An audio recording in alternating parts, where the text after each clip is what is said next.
Hello and welcome to the Game Football Podcast from The Times and Sunday Times. Igor Tudor is Tottenham's interim manager until the end of the season, and Vitor Pereira is back in the Premier League, tasked with making sure Nottingham Forest avoid relegation as this season just keeps delivering slightly mad storylines. Speaking of mad, we've gone one weekend without VAR and now lots of big names in the game want it to stay and brought in earlier in the FA Cup. And also on today's show, we'll look ahead to a couple of big midweek games, including Arsenal's trip to Wolves. I'm Tom Clarke, and joining me today we have the senior sports writer and Sunday Times columnist Alyson Rudd, the football reporter who covers clubs in London with a particular focus on Arsenal, it's Gary Jacob, and the former footballer turned journalist Gregor Robertson is here as usual. What a week! Alyson, the last time we were on this podcast, me and you, there was Thomas Frank was still Tottenham manager. Frank out, Dyche gone, new deal for Thomas Tuchel snuck in there as well. Greg only took a couple of days off. It's all madness, absolute madness. Left me to deal with it all. Yeah, I know, and deal with Martin Samuel and Tony Cascarino as well. That's hard enough. So lots to update us on and lots to catch up on over the weekend as well. Let's start with Tottenham and their new interim manager Igor Tudor in. Alyson, first, your reaction to their decision about getting rid of dear Thomas Frank. Well, how long have you got? Yeah, well, I don't know whether to ask at the end or get it out of the way early. Yeah, but it was the subject of your Sunday Times column, saying that he should now, despite a disastrous period as Tottenham manager, be the most sought-after manager in football. Is that right? Well, first of all, I would like to point out that I was I don't write the headlines. I was commissioned I don't write the headlines. Here I we was go. commissioned to write it. I didn't volunteer it. No, but you are like some obsessive. You are chief executive of the Thomas Frank fan club. That's all we should say. But I was commissioned to write it. Yes, okay? that's how. I was asked to write it, and I wrote it. And my main point, which I think is incredibly valid and insightful, is that the main objections to Thomas, or worries when Thomas Frank was first appointed Spurs manager, were that he'd had it cushy at Brentford. It was a well-run club, a relatively small club, where he was given time at the start and then time to grow into the job. And he didn't have the spotlight on him.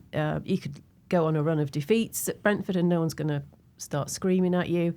It was a quiet place, and would he cope with the spotlight of a huge demanding club like Spurs? And the second thing people said was, well, you know, it's Spurs and they're in the Champions League and he's got no experience of Europe. What will he do? And my riposte to both those things is, well, first of all, they're fourth in the Champions League ladder. Mm-hmm. He's delivered in Europe some very entertaining football, notably 2 games against PSG, but everyone likes to conveniently forget about those because they don't fit the narrative if he wasn't big enough for Spurs. And my second point, why he's now should be one of the more sought out after managers in the world, is all the things that people said he didn't have experience of, he now has experience of. He now knows how. And that's the Thomas Frank fan club. Yeah. Applauding me from the wings. Running around outside, they heard Alyson Rudd. She's doing it. She's talking about Thomas Frank. Yeah. We must listen. There weren't many out there. If anyone's listening, there were about one person just running up and down. Just want to put it out there. Sorry, Alyson. And it was my sister. And it was her daughter.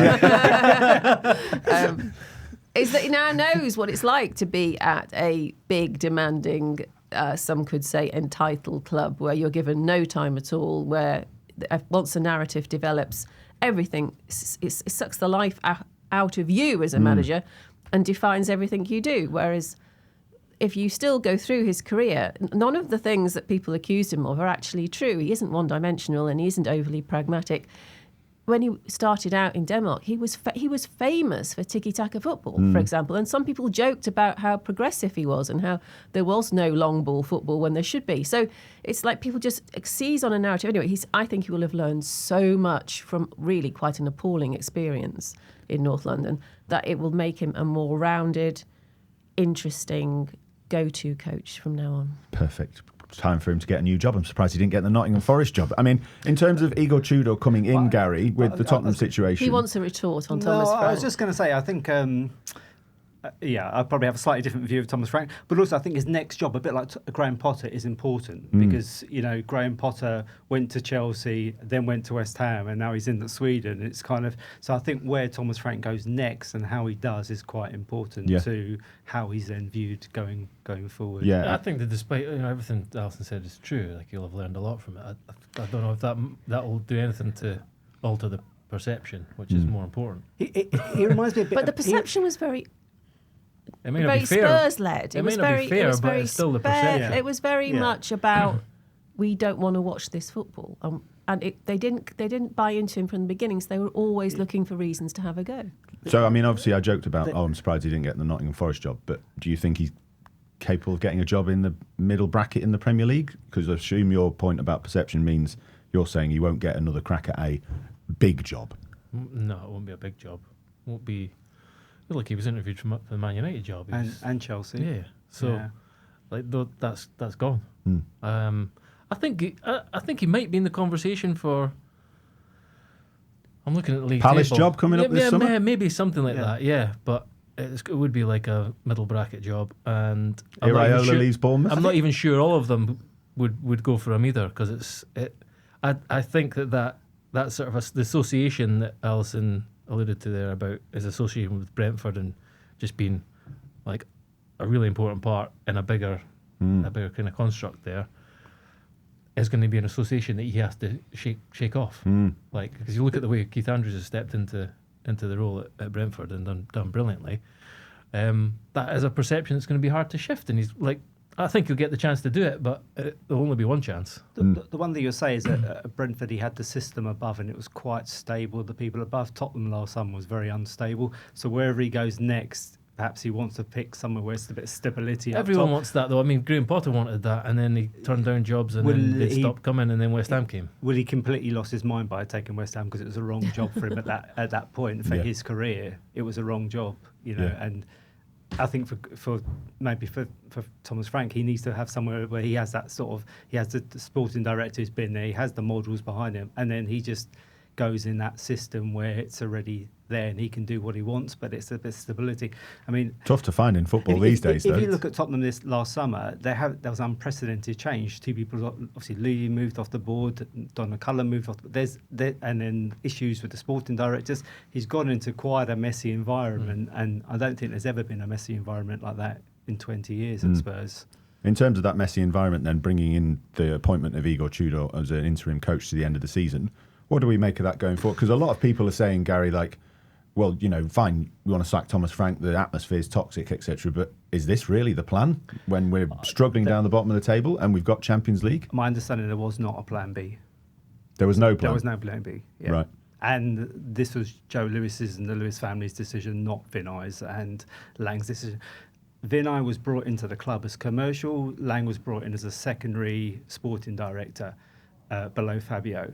Those two people have been promoted above, and they're sort of, you could argue, slightly over promoted, and now the club is slightly ruddered to the top. Right. So this just feels like a reaction, and probably Paratici, although he doesn't work there anymore, who would know Igor, and he'd worked for Spurs in January, and I think he was certainly probably keen to get Roberto De Zerbi in a few weeks ago, and that's probably still perhaps somewhere in the background, Right. and obviously he's knew Igor from that's probably come from him. But does anyone really know if it's going to work or not? Not really. I Well, mean, it's a gamble, isn't it? It's a gamble. The only thing you would say is that Gregor being a player, if you change the coach to the player, just suddenly play for him because it's not the previous man. But What about that idea, Gregor, that you just I mean, by changing, change the atmosphere a bit? Well, yeah, that's always part of the logic. Yeah, like the atmosphere becomes so toxic that you want to, release release the valve and take all that negative energy out of the stadium, at least for a short while, and you'll get a bit of a chance to try and make it make it all look better. But yeah, look, every appointment's a gamble to some extent. I hear people say, like, he's clearly a Serie A man. Most of his career has been firefighting. A short season man as well, Galatasaray 10 months, Udinese 6 weeks, rehired by Udinese again, then another 7 months.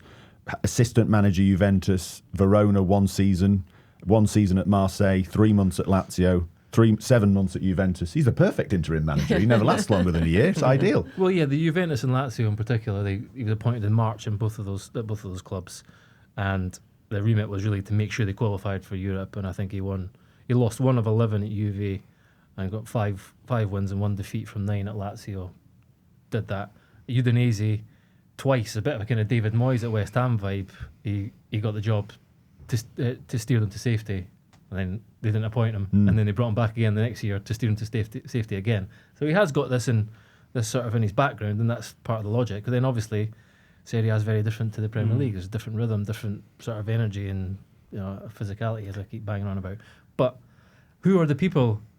Who are the experienced Premier League managers that are going to come in on a contract at the end of the season at a club like Tottenham? Like I don't see them. I was joking before we came on. It's the guys off the Uber Eats adverts. Like, well, you know what I mean? It's not going to be Big Sam. It's not going to be Tony Pulis or Alan Pardew. Maybe. Who is it? Who are these people? Maybe it should be Ruben Aaron because Igor likes 3-4-3. Oh, Alyson, these are two hot takes today. 3-4-3. But just if you want a manager who likes 3-4-3, bring in one who's got Premier League experience. But in terms of the long-term plan, then, if we think Igor Tudor is, Nicola, who's a listener, got in touch to say, I think it's almost impossible for any manager to succeed at Tottenham until they scratch the Mauricio Pochettino itch once more, get him back and determine whether he really is a brilliant coach or one who was just lucky enough to have a brilliant squad that included a world-class striker in Harry Kane. I mean, where do you see them going in the summer, Gary? Who are the names they're looking at? The relationship was between Pochettino and Levy. We don't know whether that relationship exists between Joe Lewis and Pochettino in the same way. Yeah. And there's some suggestion it doesn't. So there's no guarantee that Pochettino will be back in that sense. Also, Pochettino's also talked about in the past about not wanting a project. He wanted something a bit more ready-made now that he's slightly older. That's not Spurs. And it could be easy for them to give it to him and say, okay, there you go. And if it goes wrong, say, well, that's what you wanted. But then where do they go after that? So where do they go?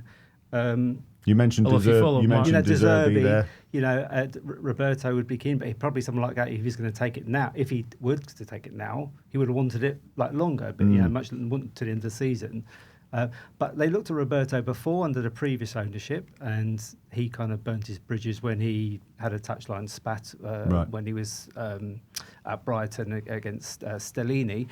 It's obviously a different Spurs ownership now, so Spurs board now. So whether they would kind of still consider him, and then after that, there'll be a lot of options this summer because of the World Cup manager. Nagelsmann is going to come up. I mean, obviously they're not going to get Ancelotti, but there are going to be a lot of managers who are in America around. Spurs will be down the pecking order, and most of them, I'm afraid. That's the harsh reality. It's another project, isn't it? That's the thing. It's not a ready fixed job. It's someone who's got to go in there, clean the squad up, get the players they want. What money's available now? Some months ago, the owners put money in, and everyone thought, well, that's for players. But my reading of it probably was to pay for bills on the past players, not going forward. So, what money's available? Are they going to have people like Van der Ven wanting to go? Is Romero going to go?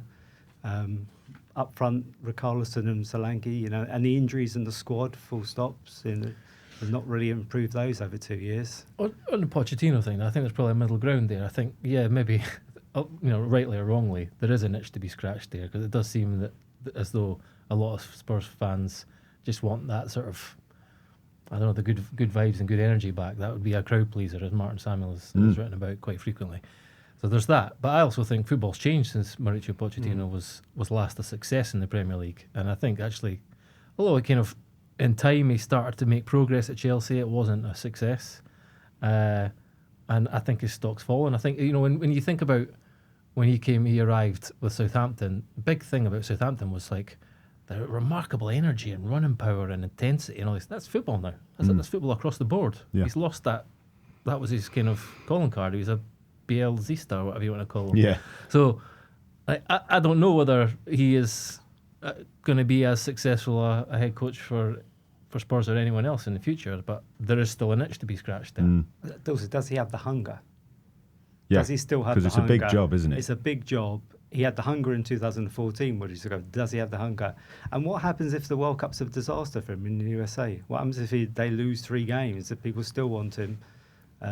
But I agree. I think there's a section of Spurs fans who would want him back and have got this rose-tinted image of what it's like. I mean, you covered him. Sing his name. You remember what it was like.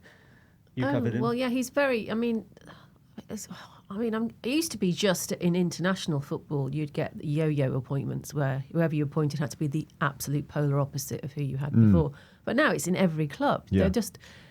They just want. So Pochettino is incredibly avuncular and very good at giving young players the chance and nurturing them through, and the relationships he formed with the players he just clearly loved them. Whereas Thomas Frank didn't get time to forge that relationship and probably thought, who the flipping heck have I got anyway? They made life quite difficult for him, actually, especially Romero. And so you kind of think it's just a yearning for the past. I agree. It's a yearning for what used to be in the great days with Son and Kane and but Dembele and it was great. They had great players. It's a bloody good but squad. it's also about the personality of the club and the relationship of the manager to the players and what that's the yearning for. But of course he'll have very little. He will have no connection. If he came back, he'd have no connection with what exists at Spurs now, and there's a lot of relatively mature players as well as young players. I mean, he could get the younger players to develop, and I suppose that's what Spurs fans are hoping for. But it's based mainly on let's go for someone completely, and that's why that's why De Zerbi has been in the conversation, because he's very, very different to Thomas Frank. But if De Zerbi can fall out with a very well-run club, what the hell's he going to be like at a not very well-run club? He also just fell out with Marseille, really, too. Yeah, so he also fell out with Brighton, and he wanted something better, so that would be quite tricky. He wanted more money, and Brighton didn't want to buy into Bloom's model of we buy young and we sell on. I think also, Spurs fans also forget Poch's ending at the club wasn't particularly great. He sort of slightly down tools after the Champions League final. He didn't get the players he wanted that summer. He didn't turn the cycle, and it was quite a horrible autumn period when he went. And also that So I don't know. It's whether they should go back and whether they should actually just take a clean break and just move to somewhere. I mean, someone like Kieran McKenna probably would have been interesting to Daniel Levy, who always liked the best young manager out there, and McKenna had 14 years at Spurs, and someone like that probably would have been interesting to him. Also, he'd been on Chelsea's radar, United's radar, so if Levy had been there, I could have seen him say, well, why don't we just have a look at this guy and get him in and have a chat? Yeah. But the bets are off now because the board is different, and none of us know Nobody knows what Joe Lewis's appointment will be. We could guess what Daniel Levy might have done. We can't guess what Joe Lewis will do. And as much as the club will say it's Vinay's decision, I do not believe that. It's funny though, how many clubs in the Premier League, like you're seeing managerial appointments that, and for want of a better word, ordinary circumstances, they would never get these jobs. Like it's just. The managerial head coach market is in such a state of flux. It's really, I think it is going to be a pretty fascinating summer actually. Yeah. After the World Cup, there are a lot of high profile managers, which wasn't the case in the past. Are now in international football, and yes, Thomas Tuchel signed a new contract, but still we'll see what happens after the World Cup. And then there's other big managers. Gary said Nagelsmann, Areola, Glasner. There's a lot of managers up for grabs this summer. Yeah. Absolutely. Well, we're talking about the summer, but just to bring it back to this season then, and Igor Tudor and the task that he's got, Arsenal at home, first game, North London derby, then Fulham, Palace, Liverpool, Forest. I mean, he's got a real job on his hands, hasn't he? Like, this is the thing. If it starts badly, they're all of a sudden going, Christ, we're in a relegation battle here. I mean, what do we think about the rest of the season for Tudor and Tottenham now? I'd like to say... Stunned silence. Sunday's a free hit for him, isn't it? Spurs is it though? You see, I don't think it is. I don't think it is. It's a free hit, as in if they play well, the atmosphere is good, and they lose 2-1. If they're tonk 6-0, it's not a free hit. But are they likely to be tonk 6-0? I think they're very likely to be tonk 6-0. Then Arsenal will get 6 goals this season. Yes, that's true. That's what we're relying on. 6 pieces, maybe. Yeah, potentially. But I mean, Gregor, what Tottenham for the rest of the season? We're talking about that North London derby, difference of opinion on how to approach that game, but lose that. Fulham, always a tricky game away from home. Yeah. Palace and Liverpool. If he doesn't get a good start, they're in the relegation battle, aren't they? Well, they very well might be if they lose at the weekend. Like it really will. They really will be drawn into it, and the anxiety levels will really spike, and the pressure will really rise on him immediately. And like I also think the Champions League is another thing too. That's before the Forest game. Like again, it's just remarkable. Again, Forest as well. We're going to come on to them. You've got a third manager because Nuno didn't actually manage, although he got them into the Europa League. Third manager managing them in Europe this season. Spurs have got a second manager managing them in the Champions League knockout stages. It'd be fun if you had the same rules with managers that you have with players, where you can't do it for so many clubs in a competition. So that when you sack a manager, you're like, no, you're going to have to go on your own in Europe. You can't have that many managers. It's too many. It's cheating. But the struggles at home almost render that kind of it's secondary now. They're into the knockout stages of the Champions League, and that almost doesn't matter. Yeah. That's such a weird scenario. Very, very strange indeed. Before we move on to talk about Forest, just one final question from a listener, Alyson. Chris got in touch after reading your column and listening to the show and just asked, would you take Thomas Frank at Liverpool then if he's so good? Yeah, I would. Yeah, there you go. Chris, I think you knew the answer to that question, but I asked it for you anyway. Gregor, you mentioned Nottingham Forest there. They've got that big game with Tottenham in a few weeks' time. Vítor Pereira is the man tasked with keeping them up in the Premier League, and also that Europa League run, as you mentioned, Gregor. The fourth manager of the season, as Bill Edgar writes on the Times website. Today, Forest are the first top-flight club since the league's formation in 1888 to have 4 permanent managers in one season. The record for any division is Leyton Orient's 5 in 2016-17. This really is Nottingham Forest this season. Gregor, you've said it all along about Evangelos Marinakis and him being completely crackers. I don't even think you would have predicted 4 managers in a season when they made it to the Europa League, would you? No. I mean, although when you saw how combustible it all was at the start of the season, and that's the turning point. That's the juncture. It wasn't the decision between Edu and Nuno, and I don't think Edu will last beyond the summer. No. So it's going to be an extraordinary wasted opportunity, extraordinary waste of money, and like for what? He kind of for the first time in his entire tenure as owner of Nottingham Forest, there was a bit of tranquility. He'd got things in order. Ross Wilson and his recruitment team were doing some really crafty, smart signings and good deals. Like, they weren't going wild in the transfer market, but it was a success, and they had a great season. And there's always just this desire and burning energy to like take the next step, make Forest a big club, hire him, sign him. And Edu was part of that vision, and it's been a disaster. And like that's not all on Edu, and it's not actually all on Marinakis. Like, Nuno clearly like played his own part in that, the breakdown of that relationship. But that's just absolutely thrown a grenade in their season, and everything that's followed from then has been a disaster. So, like, ultimately, yeah, it comes back to Marinakis, and like we said it on Thursday, and Martin wrote about it at the weekend. It's just such a bizarre situation where you've had the crowd at the City Ground so easy and quick, so quick and easy to turn on the manager and even the players at some point and boo them, and yet sing the name of Evangelos Marinakis and say that he does what he wants. Like, this is the result if he does what he wants. So, like, maybe there'll finally be a bit of a sort of realisation about, his money and his sort of drive and his energy has taken Forest as far, but it's always on a precipice, I think, with Nottingham Forest. He's going to run out of managers he's worked with in the past. Yes, that's always the line, isn't it? He worked with him previously at Olympiacos or whatever. So he's linked with Marco Silva in the summer now because he's worked with him previously. Yeah. He's not got many options, as you say, on that front. Gary, you were agreeing with Gregor on the Edu point. Yeah, and obviously we talked about with Tottenham as well, an instability and an uncertainty at boardroom level. We don't know.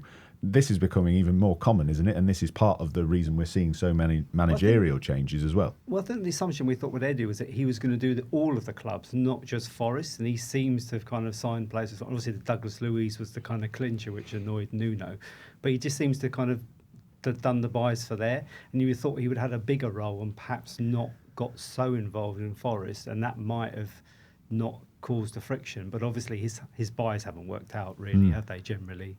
Yeah, I mean, there were a few. Amari Hutchinson was one, and he wasn't even registered in Europe. I mean, the kid turns up, signed for 35 million, I think, and a good player as well. And the manager doesn't put him in the European squad. He's like, he's since been interviewed about it, and it's like, I didn't know what was going on. Like, what? So all the kind of collateral damage to it as well. The other thing is, I mean, the managers are all different style now. I mean, how do players now actually go and react to Vítor Pereira going in there, knowing that his style is completely different to Sean Dyche's, completely different to Nuno's?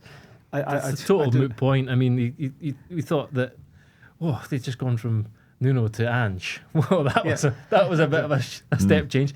And then they've gone back to Dyche, and you go, is there some logic to that, because he's kind of got parallels between him and Nuno. And now they're going to Pereira, and like Pereira's probably got some similarities to them, but it didn't work for Dyche. It's irrelevant. Like, the players, the players actually probably need to take a bit of responsibility now as well, because the squad that they have ain't doing it. And like I have sympathy for them because of the chaos around them. And as I said earlier in the season, I think you'll come to a point now in the summer where there'll be players who have got a good value will say, I want out. I don't want to be part of this anymore, because it was great when we're overachieving and we got into Europe, and Morgan Gibbs White was kind of gave that interview where he was like, I'm really happy to stay standing beside the big man. Like, if he's got anything like about him, an ambition, like he'll say, I want to leave now, because you're not going to fulfil your ambitions for Nottingham Forest. Yeah, in terms of Forest's kind of next games to come, and Pereira, obviously, he kind of did this exact job at Wolves, didn't he, in terms of a quick uptick in form and kept them in the league. They've got Fenerbahce away and home in the Europa League, with Liverpool at home sandwiched between them. One of Pereira's former teams. Yeah. In fact, he left Olympiacos for Fenerbahce. There you go. After 6 months. Well, he should definitely win that one then. Then they've got Brighton, They're Manchester actually City. made for each other too. Forest and I Pereira? think he's had 15 jobs. Maranakis has now been rifled through 10 managers at Forest, and the number at Olympiacos is eye-watering. Yeah. So, like, they're two peas in a pod. Perfect fit. Like Igor Tudor for 6 months at Tottenham. It's ideal. Why do we think, no, but a serious point, why do we think... They're all serious points, Alyson. Given everything we've said, why do managers continue to go to Forest? Is it purely ego and money, or is there something... Because he couldn't get the job in the first place. That's the point I made earlier. In ordinary circumstances, in sane circumstances, he doesn't get the Forest job. Like, Wolves was even like... If you looked at his CV, he's another one who never lasted more than a year in a job, and like had a few big clubs, but in smaller leagues. Like I think it's such a wild. It's more than anything. It's a kind of, it underlines the chaos at the clubs that they're having to go for these managers now. I don't think they should be Premier League managers. We probably can't put this in, but maybe a certain agent has kind of held a little bit of sway in this one. That's possible too. Yeah, potentially. I often do, don't they? But just finally, on these two clubs that we're talking about, so we've got Tottenham with Igor Tudor, and they're in 16th place at the minute. Vitor Pereira and Nottingham Forest, they're in 17th at the minute, 29 and 27 points respectively. Who would we be most worried about for the rest of the season out of Tottenham and Nottingham Forest? Forest. Why? For the reasons I said, I think like the chaos will take its toll on the club, and you can look at the past and say, Vitor came in at Wolves, got off to a really good start, points then pints, made it a really happy atmosphere. Doesn't mean it's going to happen at Forest. There's been a lot more kind of water under the bridge, and I'm just also they're really struggling for goals. Yeah. That's a big issue. So you'd go Forest. Tottenham would go Forest as well. Yeah, Forest. Because Tottenham have got quality in the squad. If they pull their socks up, they've got enough to get them out of it. Albeit they've also got a lot of injuries. Yeah. And then we'll see obviously what happens without now Thomas is gone. Yeah. Alyson? Well, clearly Spurs. But this season has been utterly bonkers, and I think the full stop on an utterly bonkers season is a big club going down, isn't it? Could well be. We will see. If you're fans of Nottingham Forest, Forest, Tottenham are a big club. Very good, Gary. Yeah, if you're fans of either Tottenham or Nottingham Forest, get in touch with me with your views on the rest of the season, how it might pan out. tom.clarke@thetimes.co.uk. We're going to take a quick break now. We're going to come back in just a second, but a quiz question from Bill Edgar's column. Sean Dyche has now been manager at both Watford and Nottingham Forest, but since 2011, what is the combined number of managers to have been at both of those clubs? Find out after the break. Welcome back to The Game, football podcast from The Times and Sunday Times. I'm Tom Clarke, and I've got Alyson Rudd, Gary Jacob and Gregor Robertson with me. They all had very good guesses at the quiz question. Not even close. The answer, since 2011, Watford and Nottingham Forest combined have had 40 managers. 40. 23 at Watford, 18 at Nottingham Forest. And as Bill Edgar wrote, Nottingham Forest's appointment of Vítor Pereira means that you could fill every upstairs seat of a London double-decker bus, brackets a route master, with permanent managers of Forest and Watford since 2011. 40 men for 40 seats. Absolutely remarkable stuff. Good gems from Bill Edgar in his piece on the Times website. Now, back to the FA Cup action, and as we're talking about teams near the bottom of the table, let's mention a great win for League One side Mansfield at relegation-threatened Burnley. Gregor, proof maybe this game, as we'll come on and talk about Burton and West Ham, that actually the gap these days, as we've said before in cup games, isn't as big as it used to be. I wasn't all that surprised about Mansfield beating Burnley, I must say. Yeah, maybe. I mean, the thing is that Mansfield under Nigel Clough, are going to be right up for it. And I think they made 6 changes. They made a number of changes. That's been a theme of it, of the weekend. Even the teams lower down the leagues are making changes. I don't know whether that necessarily always weakens the sides. I mean, the game I was at, the Leeds Birmingham game, it didn't. There were still everyone you knew, and there were both strong teams. Anyway, Nigel Clough's record is just incredible in cup competitions. You go back through it. Remember the goalless draw with Man United in 2008 when he was at Burton. Took Sheffield United to the FA Cup semi-final in 2014. The next year he took them to the League Cup semi-final against Spurs. They lost 3-2. That was a wild game. And then this, I think, it's the first time since 1975 Mansfield have gone this far. And he just always takes the cup really seriously and manages to get his team right up for it. So, you looked at it and you thought this is a good chance. They'd just beaten Sheffield United in the round before, 4-3. And Louis Reed with his set pieces, his free kicks, and he produced another absolute beauty in the 80th minute to get the winner. So brilliant for Mansfield. Absolutely, I'll be hoping for a good draw later on Monday. Gary, I mentioned there Burton giving West Ham a bit of a scare, but Summerville getting the Premier League side through in extra time. He's showing some good form of late, which is going to be key, isn't it? Bringing in that relegation battle that we've talked about. He's finally delivering on the kind of promise he showed when they signed him. 6 goals in 7 games, and compare that to last season when he got 1 goal and 2 assists. So it's kind of quite remarkable. It looks like he's got confidence.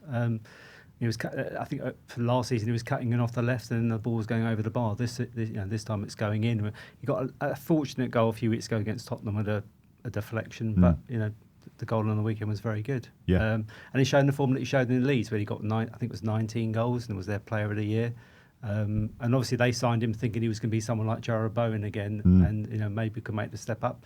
He hasn't looked like he could make the step up so far, but until the last sort of 6 weeks, I think one of the reasons is he obviously wants to try to get into the Holland squad for the World Cup. Right. So he's obviously sort of thinking, and you saw sort of a little bit of noise in January about him being linked to. So obviously people around him are thinking, well, if West Ham go down, you need to kind of find your next move now. So whether there's a kind of bigger picture going on here. Yeah. It was the FA Cup against QPR that really catalysed his run of form as well. He was playing quite well and covered quite a few West Ham games recently. He was playing well before that, or started to play well.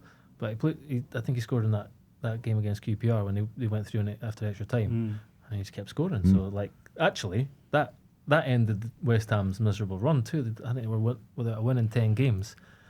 And so the cup, everyone, it's another part of it. Even you think QPR, honestly, I was at that game and we were all like, QPR I think have the worst record in English football history in third round games or something. There was a ridiculous stat and it was like, this is going to be really very West Ham to go out against QPR. And they took extra time and they laboured through it, but they got the win. And just that lifted the mood. I remember Nuno saying, everything will be better this week. We've won a match. Everything will be better in training this week. And the proof has been in the pudding afterwards. Nothing lifts the miserable mood amounts over West Ham. Yeah. I'm sorry, Gregor. Okay. Half a cloud. Yeah, absolutely. It's another team near the bottom of the table and obviously struggling massively. Wolves just getting past Grimsby on a very muddy pitch. Was that always what it was like playing at Grimsby, Gregor, in your playing days? Once or twice, Tom. Yeah, once or twice. You watching it thinking, grow up, everyone, for God's sake. This is what it's no, real that football's actually like. might have been muddier than any game I played there. But you could be battered by the elements there. So I loved watching the mud over this weekend. I know there that weren't was a many lot of shocks, and a lot of the football wasn't. I actually enjoyed it, the whole thing. But I just loved people standing up, splattered all over. The whole kit splattered in mud. And bring back mud. The game you were at, I thought the energy levels of Birmingham. Brilliant. I thought, because the general rule of cup games is if it goes to extra time, Premier League team will always win because the lower division team doesn't have the fitness levels. They haven't got the money or the staff to make those players, and they're all a bit heavier. They're just the way it works. That's out. the stereotype. Yeah. Yeah, but you think, oh no, muddy pitch. They're all running on treacle, and they were still pelting away deep into extra time, and just as fit. It was. And muddy. Oh, it was lovely. Bring back mud. Absolutely fantastic. Another one of Alyson's. How many seasons till Birmingham in the Premier League, Gregor? I mean, there's a chance. They want another 5 months, Gary. That's what they want. There's a chance, yeah. I mean, that's the aim. And Birmingham have struggled really to sort of keep pace with the club's stated goal, which has been, we want to be in the Premier League next season. for most of the season. The performances haven't quite matched up with that, but they were on a really good run. I think they lost like 1-11 or something before this game, and they're 10th. But like that's nothing in the Championship. No. It's ridiculous. The league. I think there's 6 points down between 6th and 16th in the Championship now. So they're in the race this season, and you see they really went hard and big in the transfer market in January.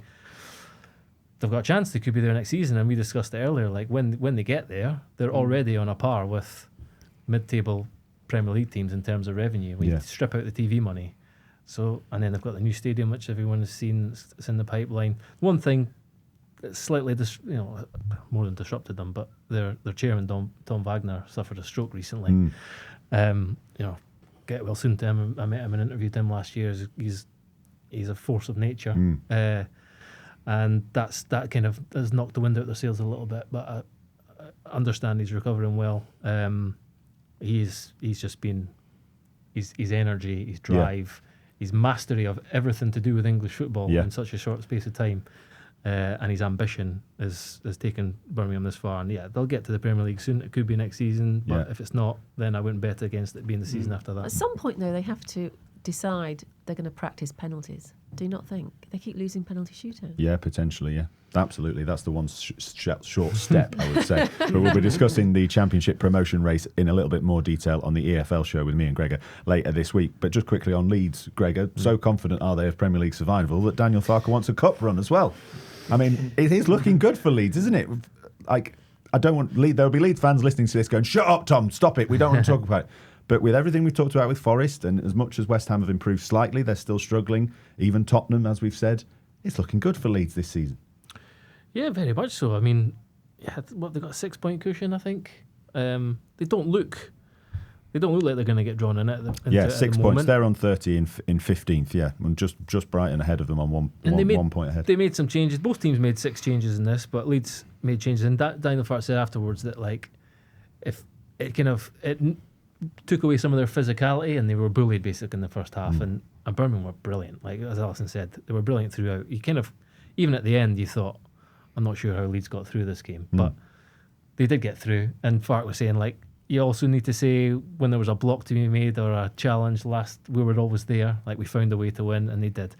And he was looking beyond, and I think it's 23 years since they made it to the quarter-final.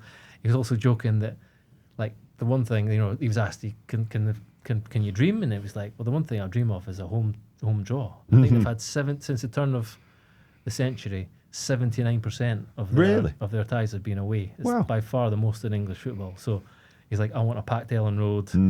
That'll give us a chance, and he's right. Away to Mansfield coming right up for Daniel Farke, I would say. Mansfield fans wouldn't mind that one. There's a good summary of some of the talking points from the FA Cup, but one we have saved until last. Gary, there were 2 ways of me going into this show with the regulars on Monday. I could have gone down the Thomas Frank route, and we did with Alyson. Yeah. The other option would have been the VAR route with Mr. Get rid of it, Gregor Robertson. Gregor, we're a bit worried about this. The backlash has become, we love VAR apparently now.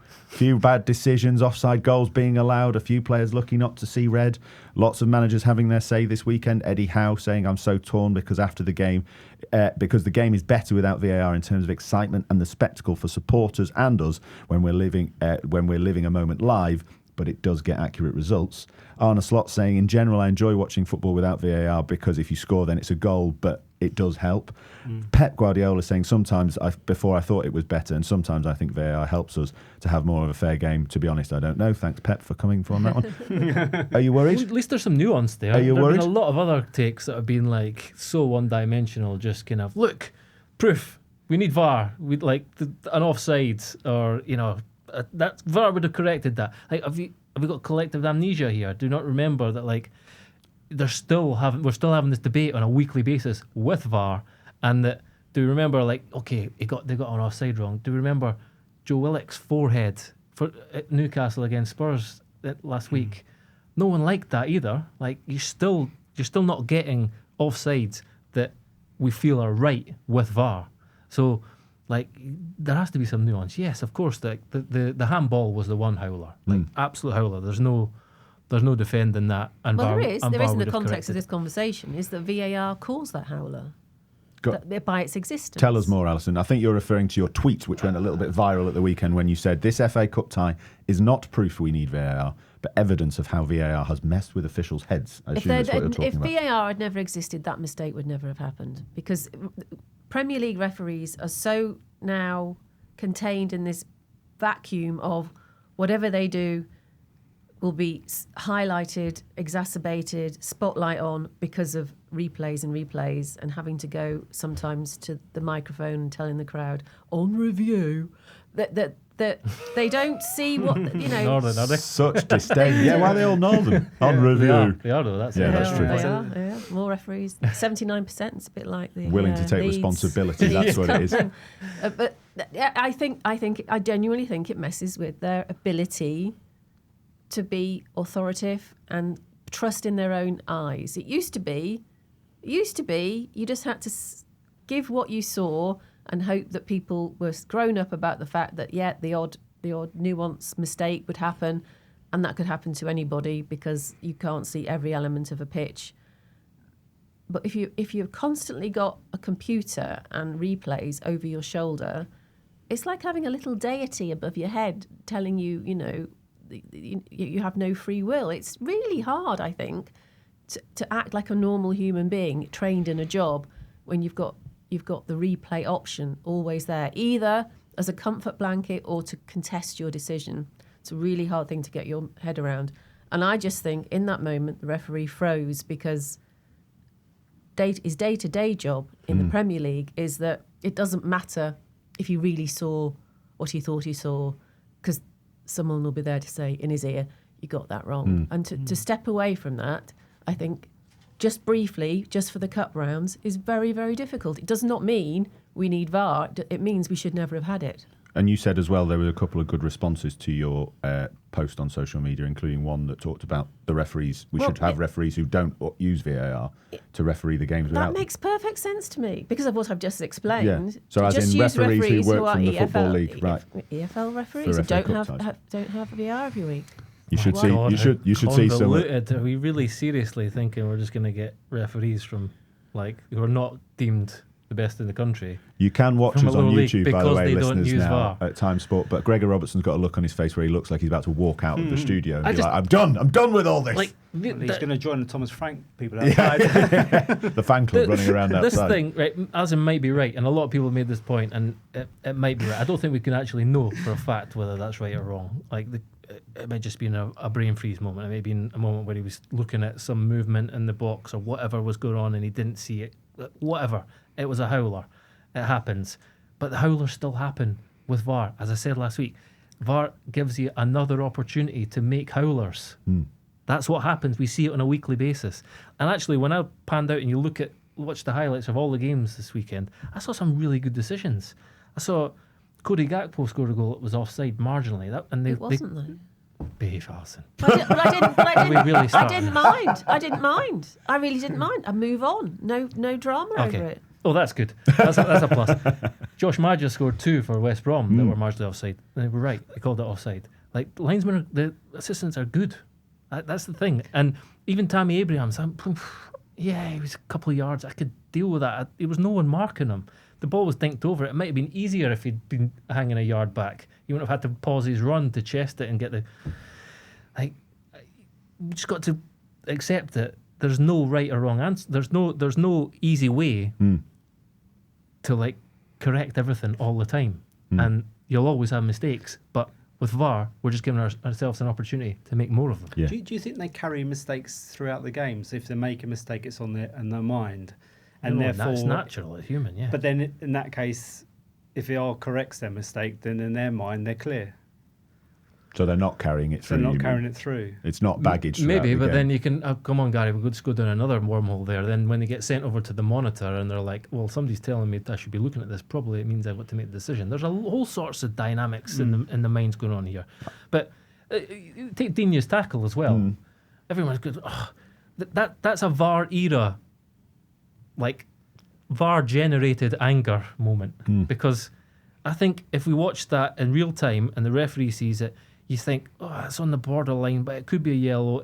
If he gives either way, a yellow or a red, fine. But now in the VAR era, you watch it slowed down, frame by frame, and you see his stud making contact with his shin. You go, they made a mistake there. Imagine if we had VAR, he would have corrected that. Like, it's not true. Before you get too there's annoyed, there's no right decision to that. Potts was sent off rightly. Potts was right, yeah. Rightly that was a bad challenge. He went through his standing leg. Like, the referee got it right in the moment. Yeah. I don't think he got that wrong.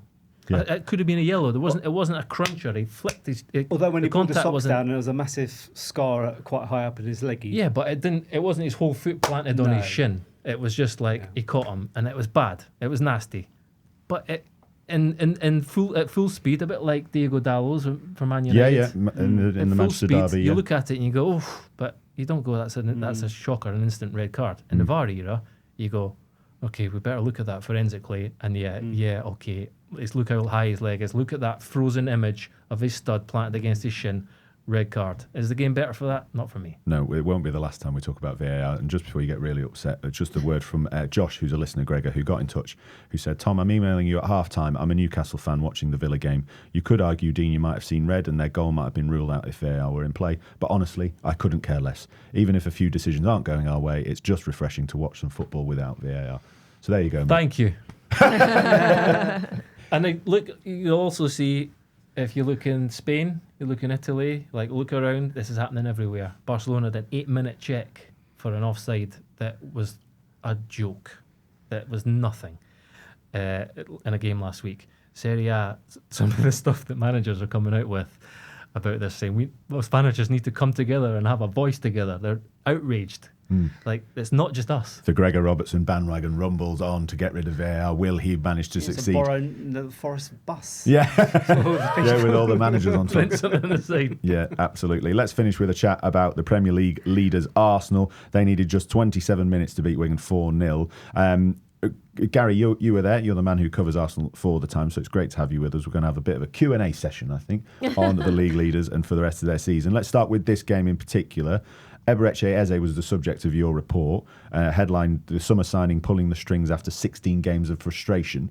We are coming up to the North London derby, of course, which was a great moment for him earlier in the season. But since then, it has been a struggle for a man that is an incredibly talented player, but maybe we haven't seen all of his ability at Arsenal.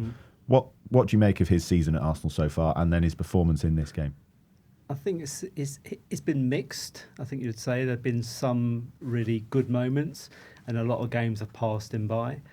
I think when you go to a big club, and Declan Rice had it when he went from West Ham, you have to almost relearn football. And he's learning Arteta's system. And Arteta's system is completely different to Palace's system and the way they play, but also the freedom he had at Palace and what he could do and the mistakes he could make. And he was the creative player that everyone looked at, and it didn't really matter. Arsenal was a much more constrained system, and he probably hasn't got the license to make those mistakes. He made the mistake against Villa away, and then he's not seen for a couple of games on the left wing. So I think it's a bit of a mixed bag. Equally, he hasn't always taken his opportunities. Arsenal have slightly changed recently to 4-2-3-1 and had him as a number 10. And sometimes he's not been in that 10 role. He's drifted. I mean, Alyson, you were there against Brentford, weren't you, when he was hooked at half time? Well, he just disappears. Yeah. And I think that is. Do you think he disappears in Arteta's system? Or? No, I think he's always been a player who disappeared, but because at Palace he would be the one player you could rely upon to, in a tight game, create that moment of a through ball that was just heavenly and got you the win. You were forgiven for it. But I throughout his whole career, I've thought both things at the same time. I've thought what vision he has. But I've also thought, why have I not seen him for 70 minutes? Interesting. And then, coming back to this game, Gary, we did see that in this game. Yeah. I mean, he had space in this game to play the passes, and he dropped deep and played some really good 2 passes and 2 really good assists. But you played quite well against Wigan, wouldn't you? Not having that. That is a straight red. No VAR. No VAR. I'm not having that. That's a boot for the League One and a boot for Northern people. It's a struggling League One team who have got their eyes on avoiding relegation, and they're playing at the Emirates. Wow. No it's arguing. going to be easy, Off, isn't it? Straight red. Not having that. Relatively Honestly, we're going to have to get her on the easy. EFL show before the end of the season, aren't we? Relatively I mean, there's an easy. interesting question about him, that he's probably better with space than without space, isn't he? And Arsenal play with a way they're playing against low blocks, but they also squeeze up, and Arsenal play in tight spaces, and he's probably not as good in tight spaces that someone like Odegaard.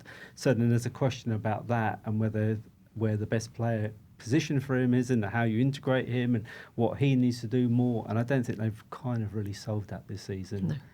But potentially maybe a player that we'll see the best of in an Arsenal shirt next season, after a full year with Arteta. Well, and Palace fans will say he was always a springtime player at Palace, right, where he always started to kind of in spring get his goals, get his assists. Yeah. So whether that now sort of might be the perfect catalyst and for also, this I think period. when people talk about that Tottenham game, remember Tottenham have conceded a lot of goals from outside the box and shots and goals this season from outside the box. So that game kind of fitted into what he was doing in that. So let's see, maybe this weekend, let's see after that. But he might get a run because Odegaard's is a doubt. Obviously, Marino's out, so there might be a bit of doubt. I mean, interesting, yesterday he played Saka in midfield because of the change, and I thought that was an interesting move. It's like with Havertz now injured for about another month, and Havertz was looking really good, and actually they were looking much more fluid as a team, not relying on the boring set pieces. Yeah. That now Havertz is injured, Saka then played there, and can he now play there and be the creative player? Yeah, So, and also take him out of a position where a lot of teams know, as much as a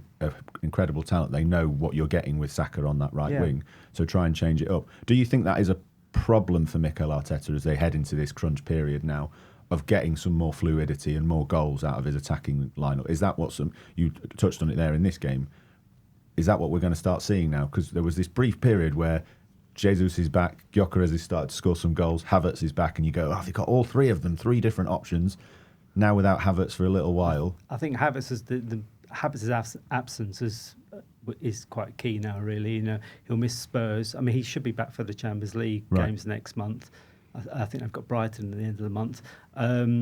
So that was quite good. So it's whether someone else, because when he's not there, it felt a little bit stodgy. You probably saw the other day that there can be a bit stodgy in that midfield. It's sort of a bit samey, and there's no one to play the pass, and they kind of go around in circles and they rely on the set pieces. Is that down to the opposition as well, though? Because they face a lot of low blocks, don't they, this season? People say that, but and there is a little bit of that. But then when Havertz had played in that little run against Sunderland and against Leeds, in Sunderland they scored 3 goals and none were from set pieces, and he had the vision to play the passes because he's intelligent enough to find on the place on the pitch where to go and what angle to pass.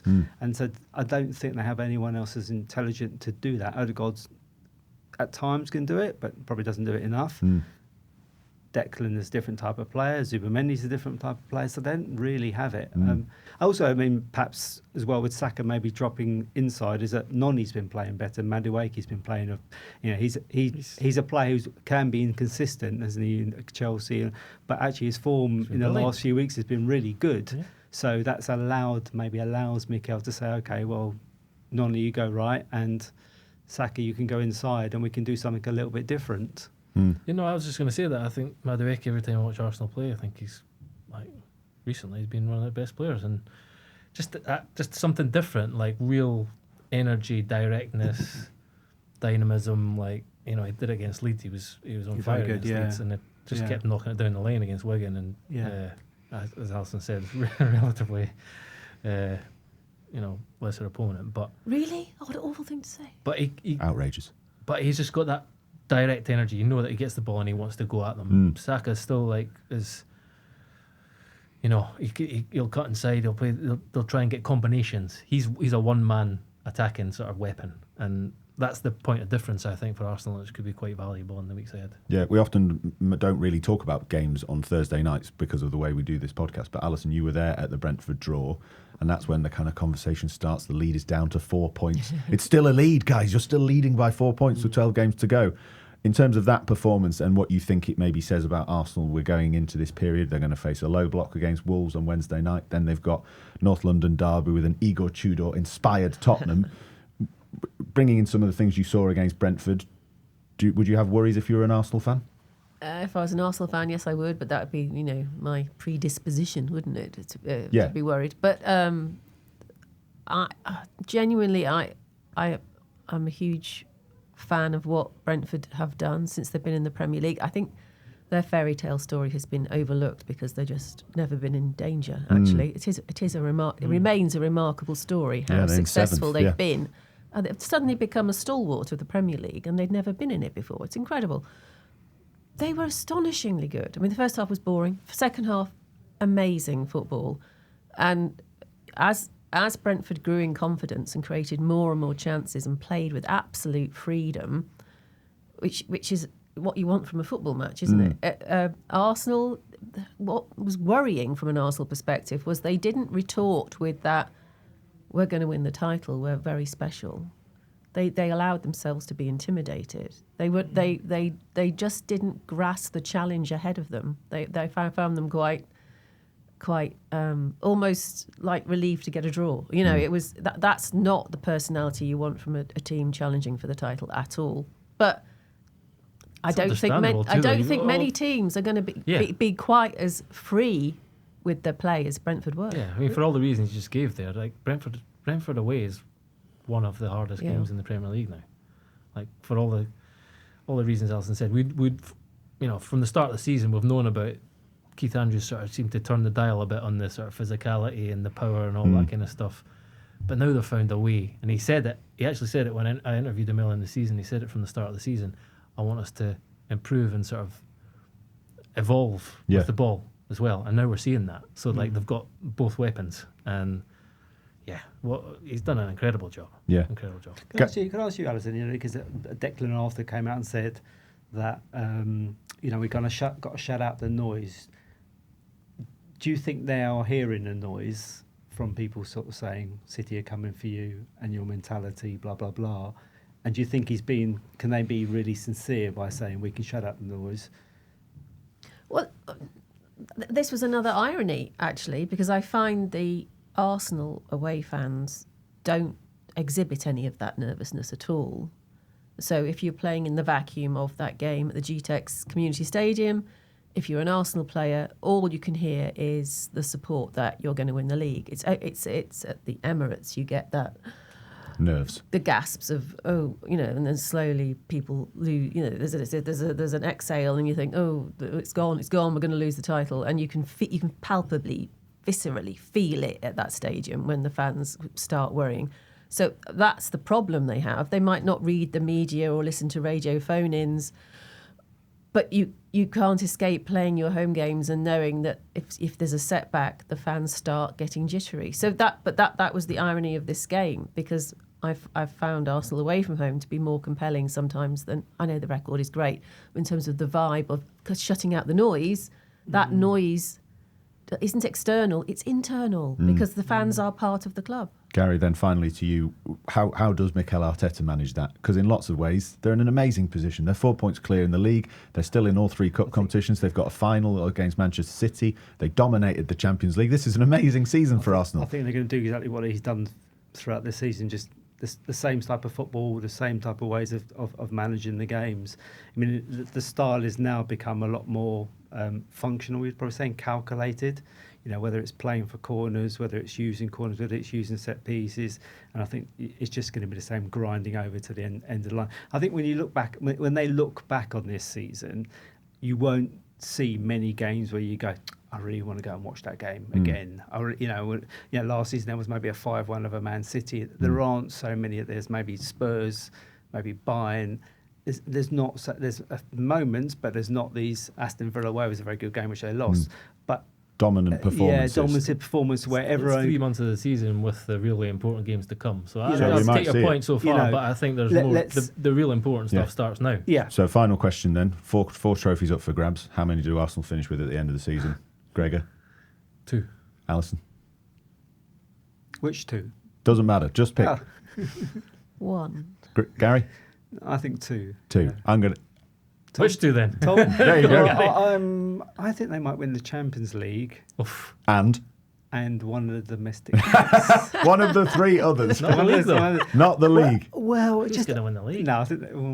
It's a treble now, Gary. Gary's got no treble. So Champions League and the League Cup for Gary, and not the league. Champions League and the league, I'm going to go for. There we go. That's the double every Arsenal fan wants. Go on, Gregor. What are your 2? FA Cup and League Cup? No, I would say league and League Cup. League and League Cup. Alyson, what's your one trophy? I think I know what it's going to be. No, it's just that they were so beautiful against Bayern. I'm going to go for the Champions League. So that's the best they've played when I've seen them live. Champions League it is. There we go. Well, Arsenal fans get in. And what about the league? Are they just going to fall away? Or? There'll be a point in it, Gary. Point in it. 1 point in it. There we go. And you, Tom? Thanks, Gregor. Very kind of you. I'm going to say 2 as well. I think they will win the Premier League and the Carabao Cup. There you go. I think the Champions League is definitely up for grabs for them and any of the British teams Absolutely. this year, isn't it? You know? But I think it will probably depend in the Champions League where the league situation is. You know, if they do have a great run now and maybe get into like 7, 8, 9 clear again, then I think maybe the Champions League comes into contention. And the funny thing about the Champions League is that strange rule this year, isn't it, where they're going to have home games, second leg games all the way to the semi-final. Yeah. That could be key as well. Which could be quite key. Yeah, perhaps absolutely. perhaps not work in their favour. Yeah, there you go, Arsenal fans. No need to worry at all. Trophies coming your way. We'll leave it there. Gary Jacob, Alyson Rudd and Gregor Robertson, thank you very much for joining me. Me and Gregor will be back with an EFL show this week, and we'll be back with the regular show on Thursday. We'll see you then.